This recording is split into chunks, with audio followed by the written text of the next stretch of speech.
আসসালামু আলাইকুম। আপনারা সবাই ভালো আছেন আশা করি। আজকে আমি রান্না করব সবজি দিয়ে পাতলা খিচুড়ি। আমার এই রেসিপিটি একটু ব্যতিক্রম, তাই আমি আপনাদের সাথে একটু শেয়ার করছি। আমার এই রেসিপিতে রয়েছে আজকে সামান্য পেঁয়াজ কুচি, রসুন বাটা, আদা বাটা, তারপর দিয়েছি হলুদ মরিচের গুঁড়া, ধনিয়ার গুঁড়া, জিরার গুঁড়া।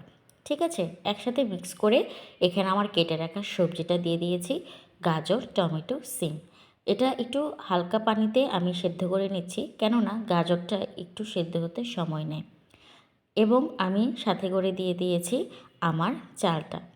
এই চালটা অনেকেই মানে খেতে পছন্দ করে, এটা হচ্ছে নাজেসেল চাল। তো আমি আমার চালটা এখানে দিয়ে দিয়েছি এবং আমার সবজিগুলোর সাথে আমি মিক্স করে নিচ্ছি। এটা ভালোভাবে মিক্স করে নেওয়ার পর আমি এটার সাথে কিছুটা পানি দিয়ে দিব। তো যতটা ভালো করে মেশাবেন ততটাই ভালো হবে, কেননা এটা যত ভালো মিশবে ততই ভালো মশলা এবং সবজিটা এটার সাথে মেখে যাবে, তখন খেতে খুব ভালো লাগবে। আমার এই রেসিপিটা আমি শিখেছি আমার শ্বশুরবাড়িতে। আমার শ্বশুরবাড়ির সবাই এটা কম বেশি প্রায় বানিয়ে খায়। তো এটা সবাই যেহেতু পছন্দ করে, তাই ভাবলাম আমিও আপনাদের সাথেই আজকের এই রেসিপিটা শেয়ার করি।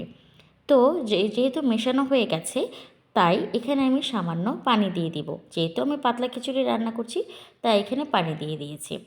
আর দেখুন, আমি একটু লবণ নিয়েছি স্বাদ মতো। আপনারা যে যতটুকুই রান্না করবেন স্বাদ মতো লবণ দিয়ে দিবেন।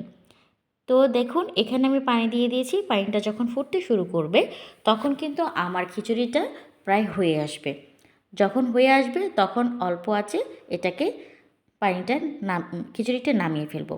আর দেখুন, হয়ে গেল আজকের খিচুড়ি।